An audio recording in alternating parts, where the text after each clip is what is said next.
name is Melissa Jeter, Librarian Specialist for the Art Tatum African American Resource Center, located in the Kent branch of the Toledo-Lucas County Public Library.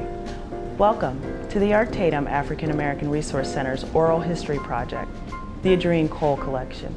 Dr. Edrene Cole was a local African American historian and educator who began collecting the stories of noteworthy Toledoans in the African American community. With this oral history project, the Art Tatum African American Resource Center honors her memory and her work. Join me and University of Toledo Professor of Anthropology, Dr. WilliAnn, as Toledo's very own African Americans share the stories of their lives. Hi, I'm Dr. WilliAnn. In this segment, we are pleased to welcome retired Toledo Public School teacher and current president of the Toledo branch of the NAACP, WilliAnn Moore. Ms. Moore, welcome and thank you for joining us. Thank you for having me.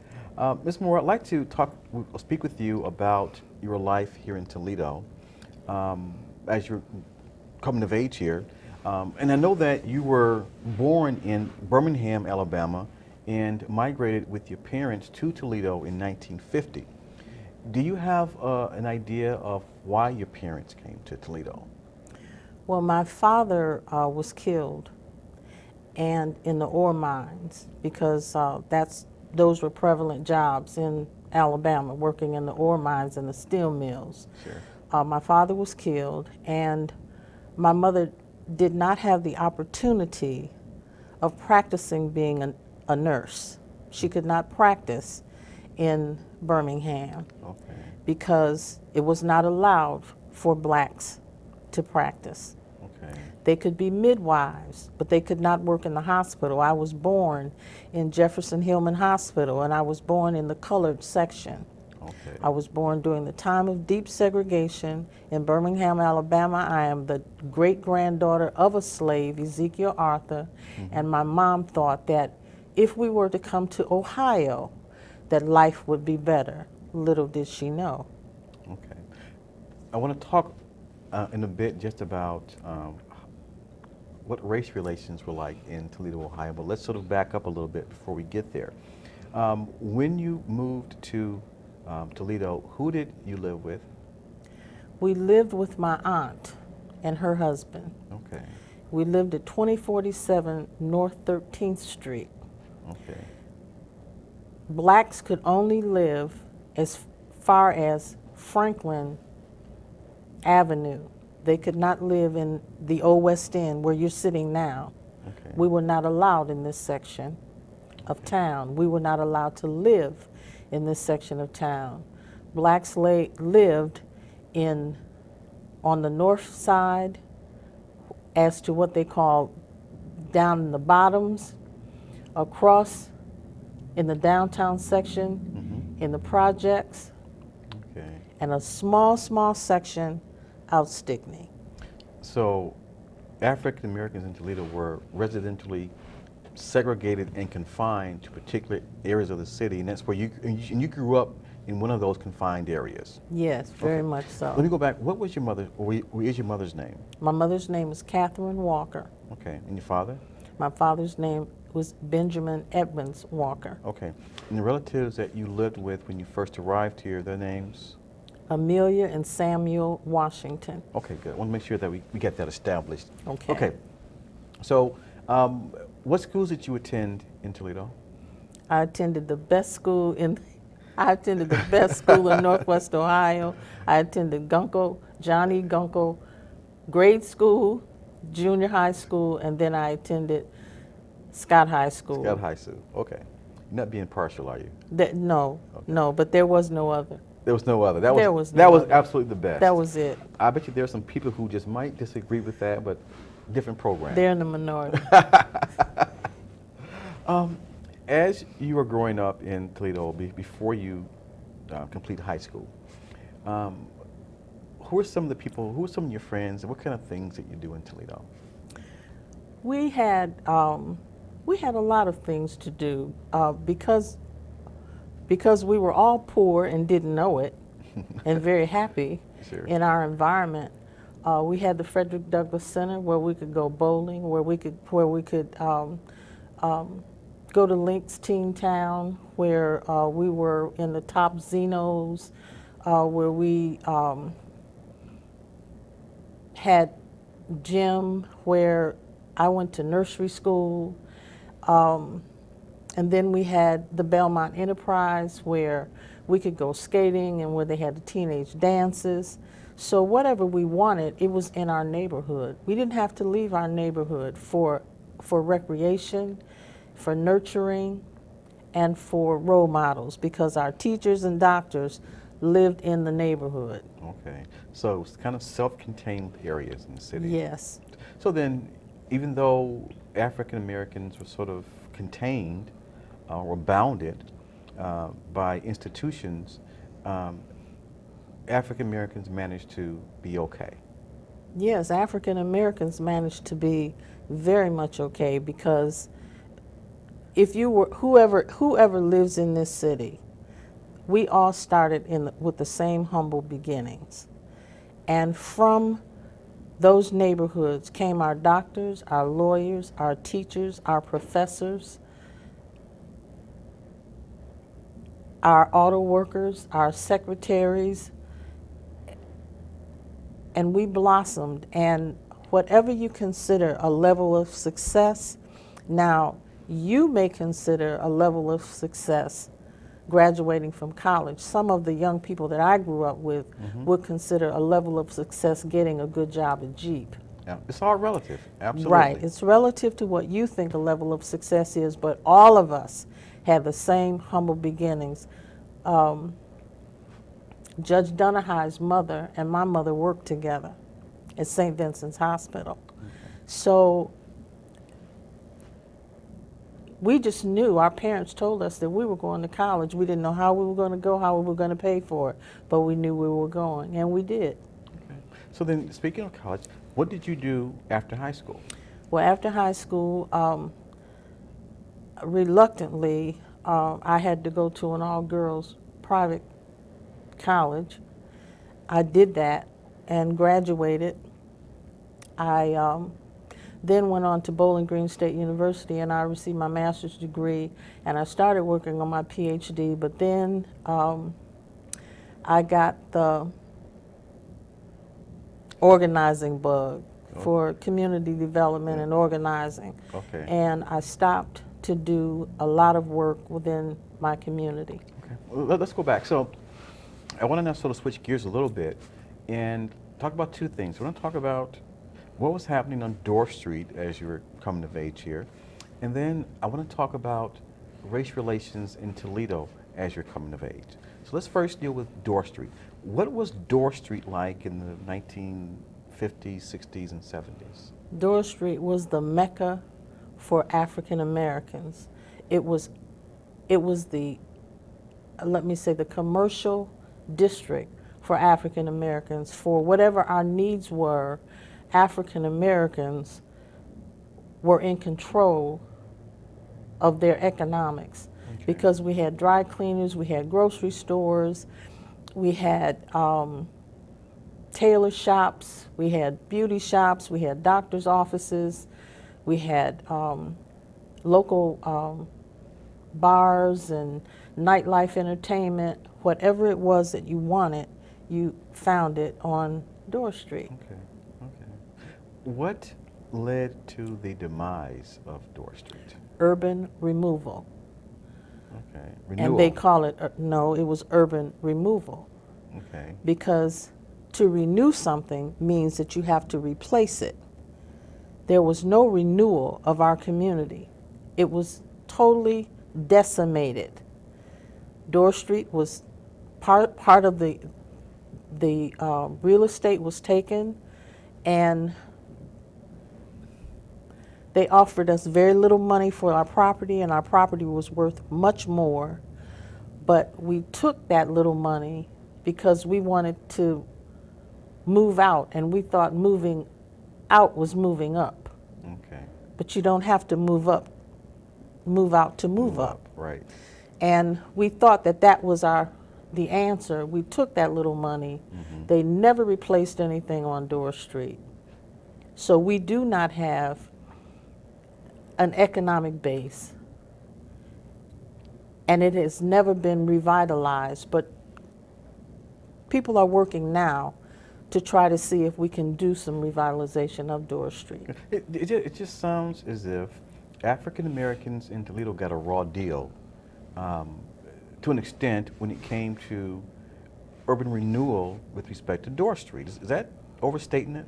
No, that's not overstating it at all. I think that's understating it.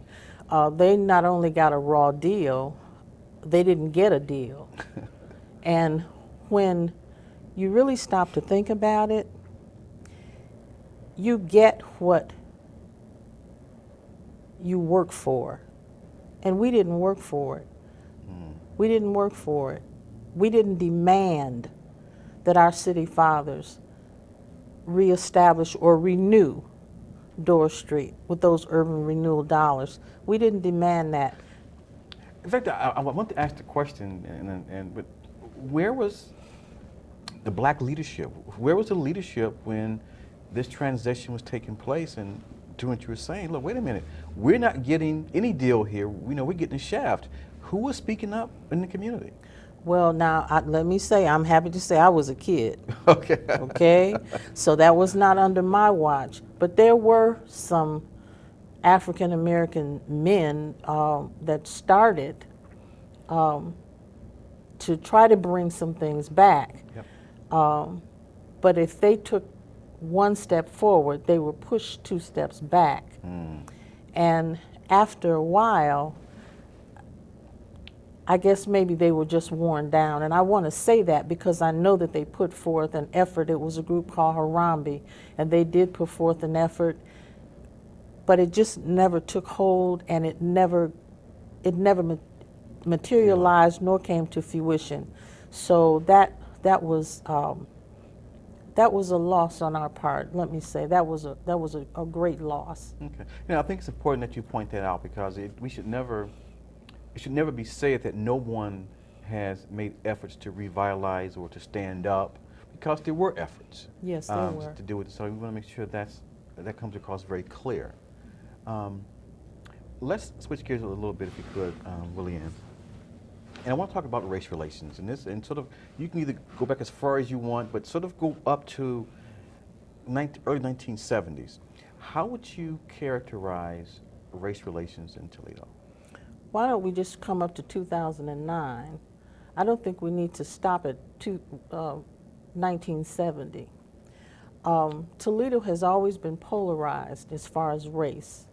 Hispanics live on the south side. African Americans live on the west side. Hungarians and majority white live on the east side. And you would think the east side is a whole nother country because they're very proud people, and the east side has just been dominated by them, and over on the north end, that's where the Polish section of town has always been, and they still try to hold on to that, but African Americans are now moving in. But this city is still polarized. Okay. This city is still very much polarized. But let me ask you this though. But leading up to civil rights legislation of the 1960s, what were things like then though? If people were not forced to do things, before there was legislation in place, what kinds of things, were people residentially segregated, which you kind of alluded to already? Were there restaurants that African Americans couldn't go to? Were there movie theaters African Americans couldn't go through? I mean, so leading up to that point at least, talk about what was going on then in Toledo. Well, we had, let me just take the downtown theaters. We had movie theaters downtown, but blacks had to go upstairs and whites sat downstairs. And I'm talking about Toledo, Ohio, not Birmingham, Alabama. We had schools, our public schools, but the majority of black kids went to Washington, majority went to Gunkel, then Washington, and then they created what is called Martin Luther King. But we were not, and very, very few went to Hamilton because there were a few blacks that lived in the North End. Okay. But we still couldn't buy homes anywhere we wanted to buy homes. The banks were doing redlining to make sure that they kept us in the area that they thought we would fare better in, so that we would not spill over into the white communities. And I say that because it's true, because we have been sued by Fair Housing for bank redlining.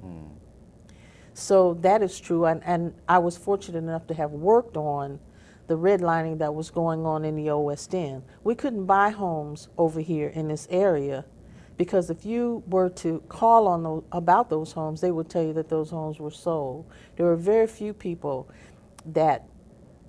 African Americans that owned homes in the Old West End. And now it isn't like that because there are quite a few African Americans that own homes in the mansion section and throughout the Old West End. Certainly, certainly. But back then, it was not happening. Okay, okay. How about restaurants? I mean, and I think I'm glad you pointed out when you said that was right here in Toledo, because I think for some of our young people, I mean, even others, have this misconception that things were rosy in the North and were bad in the South, but that wasn't true. No, that isn't true at all. Okay. That isn't true. As far as our restaurants, we had our own restaurants that we could go to. We had Alex Restaurant, which was owned by Mr. Alexander, my first grade teacher's husband. Okay. We could go to Alex's Restaurant. We could go to Derby's, which was a hangout for the kids. And then Stanley's was the hangout on Indiana, where all of the kids went after skating. We had places to go. And as far as other restaurants are concerned, I'm going to say that I didn't go to them. Let me put it that way. I didn't go, and I don't know of any of my friends that were affluent enough, I don't care what their parents did, to be served and serviced in the finest restaurants here in Toledo. I don't know of that. So I'm not going to say that maybe it didn't happen. Okay, okay. But for the most part, I know that I am of the majority of poor people. It didn't happen. Okay, good, good. Let me switch gears once more. I want to go back and talk about something that I don't want to omit. What role did church play in your upbringing? Church played, that was the end all and be all and all of everything that we did. We learned public speaking. We learned etiquette. I obtained a repertoire. I learned politics. I learned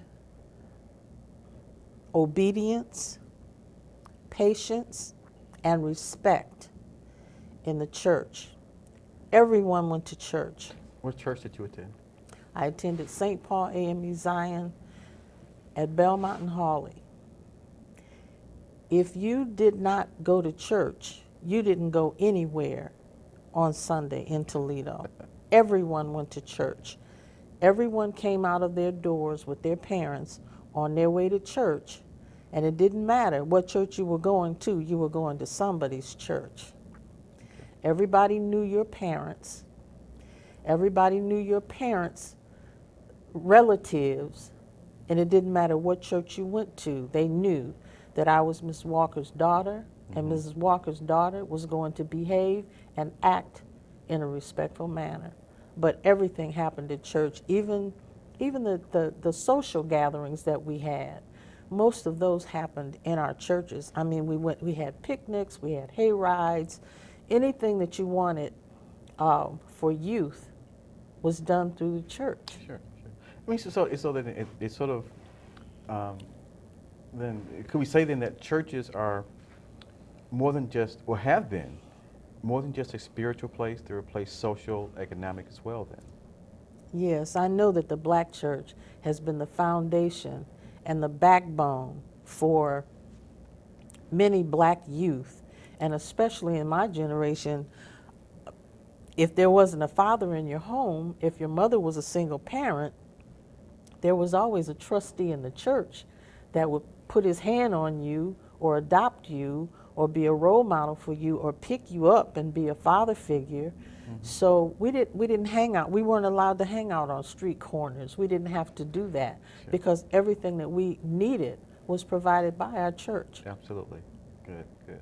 Okay, Ms. Moore, let me switch gears once more here and talk about the NAACP. I mentioned in my opening that you're the current president of the Toledo branch. How relevant is the NAACP in these days and times? I am truly glad you said that, because the Toledo branch NAACP will be 93 years old. This is the 100th anniversary of the national NAACP.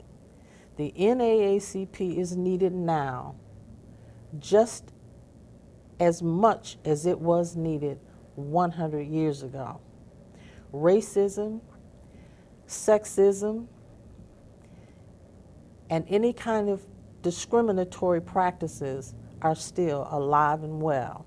Mm-hmm. Now, they may come in a suit. They may not be as overt as they were in times of old, but then there are new buzzwords, and they still are overt. Mm-hmm. And racism, it doesn't die. It doesn't go away.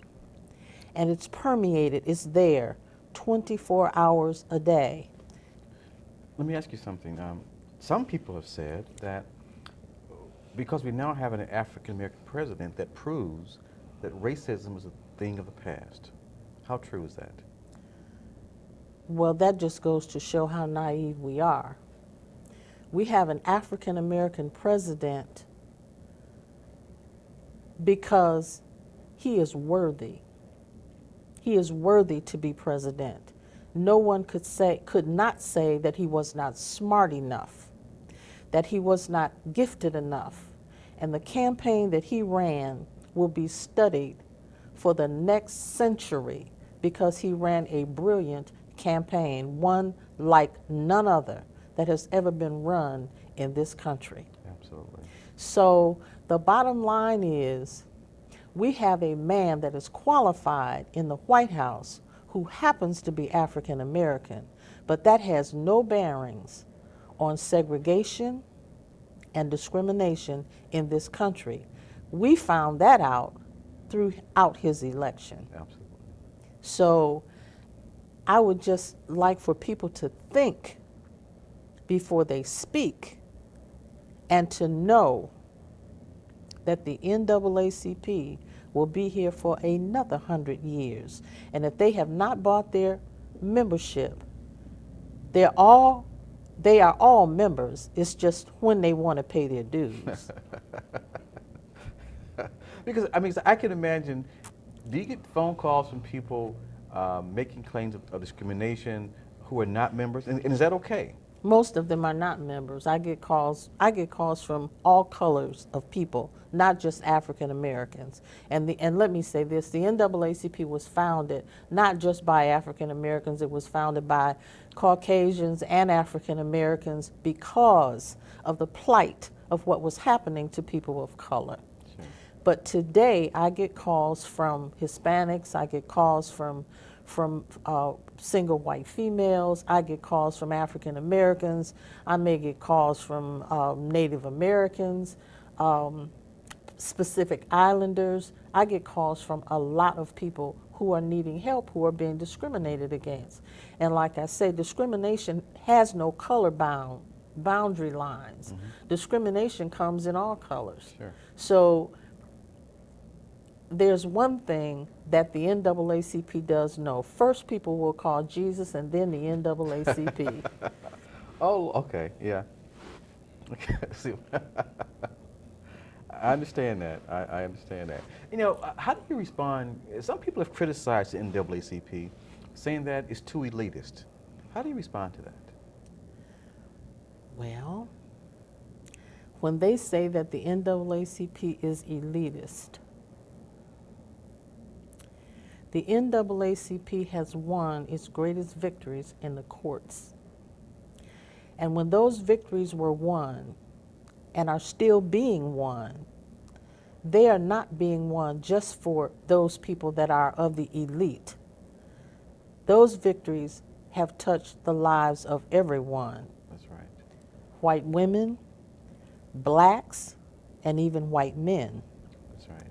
So the NAACP has protected and built infrastructure for all people of all levels and all classes. And if anyone knows the history of the NAACP or have followed the work of the NAACP and what they have done throughout history and in the courts and in the cases that we have taken on, they wouldn't say that. They don't know.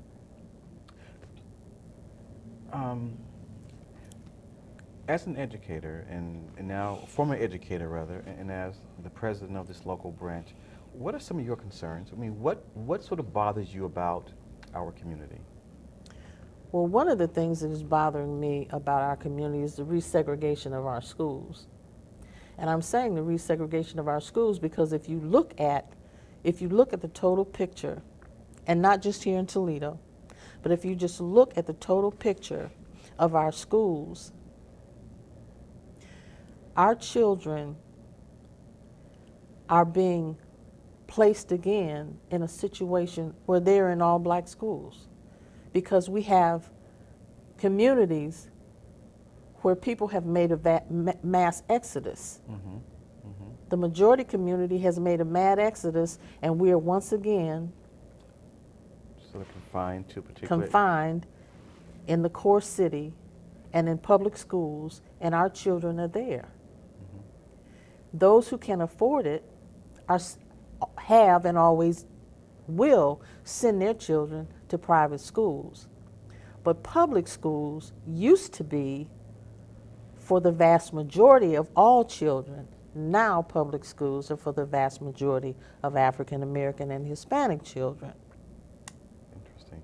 So if you look at the major cities, you'll see that our schools are now being resegregated, and they also get less money. They get less money because the monies of the schools in the central cities can't compare to those communities where they're paying higher taxes. Right. So they get more monies for their schools. So now, is that the example of a kind of issue that the NAACP would take on and get involved in? That's an issue that we're looking at. We're revisiting that. Okay. Because we worked really hard for Brown versus Board of That's right. Education. That's right. And for this to be permeating again, that's an issue that we'll definitely have to look at. Resurfacing. Okay, good. Okay, Ms. Moore, as we begin to sort of wrap up here, is there anything that we've not talked about or mentioned that we should?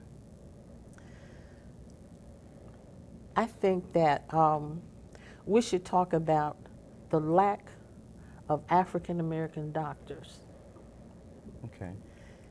and the lack of recruitment of African American doctors. Okay. MDs. MDs, all doctors. Let me put it that PhDs. PhDs, EDs. Okay. all doctors. Okay. Okay. The lack of.